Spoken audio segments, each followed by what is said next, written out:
Lieutenant Maya Chen stood in the cold hallway outside Colonel Warren's office, her hands trembling slightly as she clutched the medical review board's decision. The fluorescent lights hummed above her, casting harsh shadows on the pale green walls. She had read the words a dozen times already, but they still felt like a punch to the gut. Permanent desk duty, unfit for combat operations. A torn ligament in her right knee during a training exercise 6 months ago had sealed her fate, or so they thought. She had fought through the pain, passed every physical test they threw at her, but the file didn't care about her determination. The file only saw liability. Before we begin, tell us in the comments where in the world you're watching from.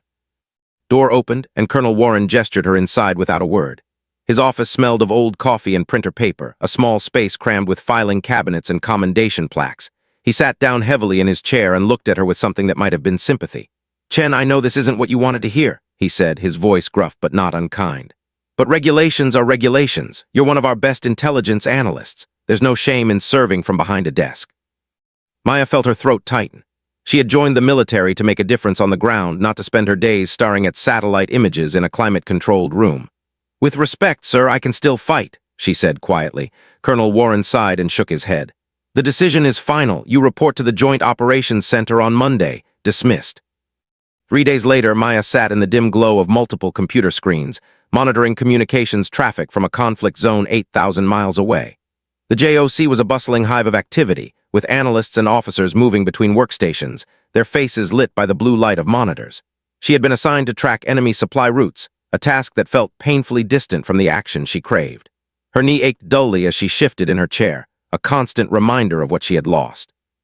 But Maya was nothing if not thorough. As she pored over intercepted radio chatter and drone footage, she began to notice something the others had missed. There was a pattern in the enemy movements, a rhythm that suggested something bigger than routine supply runs. 11:32 p.m., Maya called over her supervisor, Captain Rodriguez. "Sir, I think they're planning something," she said, pointing to her screen. "Look at these convoy movements over the past 72 hours. They're converging on this valley here, but there's nothing of strategic value there according to our maps." Rodriguez leaned in, his eyes narrowing as he studied the data. "Could be a decoy. They know we're watching." Maya shook her head. "No, sir. The radio traffic is too specific, too coordinated. I think there's a facility there we don't know about, something they're trying to protect." Rodriguez straightened up, his expression skeptical. "That area has been surveyed multiple times. There's nothing there but rocks and sand." But Maya's instincts were screaming at her. She had spent years studying enemy tactics, learning to read between the lines of intelligence reports. "Sir, request permission to do a deeper analysis. I think our people on the ground might be walking into a trap." Next morning, Maya's findings landed on the desk of Major General Hastings, who authorized a reconnaissance drone to sweep the valley.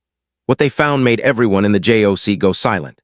Hidden beneath camouflage netting and carefully arranged rock formations was a massive underground command center, surrounded by anti-aircraft positions and troop concentrations. An entire battalion of friendly forces was scheduled to pass within 5 miles of the position in less than 36 hours. If Maya hadn't caught the pattern, they would have been ambushed with devastating casualties. "Chen, get in here," Colonel Warren's voice crackled over the intercom. Maya's heart pounded as she made her way to his office, her knee protesting with each step. When she entered, she found not just the colonel, but Major General Hastings himself waiting for her. "Lieutenant, your analysis may have just saved 800 lives, General Hastings said, his steely eyes fixed on her. "But now we have a problem. We need someone who understands the enemy's thinking to help plan the counter-operation, someone who can predict their moves." Maya felt a surge of hope. "I can do that, sir." The general nodded slowly. "I believe you can, but here's the situation. Our tactical team is undermanned. We need someone on the ground in the mobile command vehicle working directly with the unit commanders. It's not frontline combat, but it's close enough that you'll be in danger if things go wrong." Colonel Warren interjected, his face troubled. "General, Chen is classified as unfit for field duty. If something happens, we lose people." The general cut him off sharply. "The question is how many? Lieutenant Chen, I'm offering you a choice. You can stay here where it's safe, or you can volunteer for temporary field assignment. No one will think less of you if you stay." Maya didn't hesitate. "I volunteer, sir." 20 hours later, she was strapped into a helicopter cutting through the night sky, her gear rattling with every jolt of turbulence. The interior was cramped and loud, filled with the smell of fuel and the nervous energy of the soldiers around her. Her knee was wrapped tight, and she had downed enough painkillers to take the edge off without dulling her mind. The pilot's voice crackled over the headset. 5 minutes to landing zone. Maya's stomach twisted with a mixture of fear and exhilaration. She was finally going back to the field, even if it was in a capacity she had never imagined. The mobile command vehicle was a fortified truck packed with communications equipment, parked 3 miles behind the advancing friendly forces. Maya worked alongside Captain Torres, a veteran field commander with a scarred face and quick mind. As the operation unfolded, Maya monitored enemy communications, predicting their responses to each tactical move. "They're pulling forces from the eastern positions," she said at 3:47 a.m., her eyes locked on the scrolling data. "They think we're going to hit them from the west." Torres immediately adjusted the attack plan, sending a strike team to exploit the gap. For hours, Maya and Torres worked in perfect synchronization, her analytical mind complementing his battlefield experience. The enemy command center was surrounded and neutralized with minimal casualties. But as the sun rose over the desert, a frantic call came through. A squad of 12 soldiers had been cut off during the retreat, pinned down by enemy fire in a rocky ravine 2 miles from Maya's position. Torres swore under his breath. "They're too far out. By the time we get reinforcements there, it'll be too late." Maya's mind raced. She studied the topographic maps, the enemy positions, the available resources. Then she saw it, a narrow canyon that the enemy hadn't blocked because their maps, like the old American ones, showed it as impassable. "There," she said, pointing. "If we send a light vehicle through this canyon, we can come up behind the enemy position. Small team, fast insertion." Torres looked doubtful.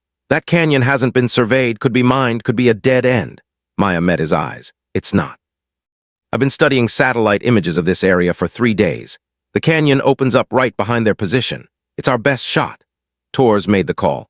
Minutes later, Maya found herself in the passenger seat of a light armored vehicle, heading toward the sound of gunfire. Her knee screamed with every bump, but she pushed the pain aside, guiding the driver through the twisting canyon using real-time satellite feeds on her tablet. They emerged exactly where Maya had predicted, catching the enemy fighters completely by surprise. The trapped squad used the distraction to break free, and within minutes everyone was racing back to safety. As they sped across the desert, one of the rescued soldiers, a young corporal with dirt-streaked face, leaned forward. "Ma'am, I heard you weren't even supposed to be out here, that you were desk duty only." Maya smiled, exhausted but alive. "Yeah, well, sometimes the desk doesn't tell the whole story." 2 weeks later, Maya stood in Colonel Warren's office again. This time, the atmosphere was different. "Your field evaluation reports came back," the colonel said, and for the first time since she had known him, he was smiling. "Turns out you're more fit for combat than any of us realized. Just not the kind of combat we were thinking of. How would you feel about a new position? Tactical intelligence liaison. You'd work directly with field units, bridging analysis and action." Maya felt tears prick her eyes, but she blinked them back. "I'd be honored, sir." As she left his office, she glanced down at her knee, still wrapped and still aching. It would never be perfect, and she would never be the soldier she had once imagined herself becoming. But she had found something better, a way to serve that used all of her strengths, not just her physical abilities. Her file might have said unfit for combat, but history would remember the 800 lives saved, the 12 soldiers rescued, and the lieutenant who proved that courage comes in many forms. Sometimes the greatest warriors are the ones who fight with their minds, their instincts, and their unshakable refusal to accept defeat.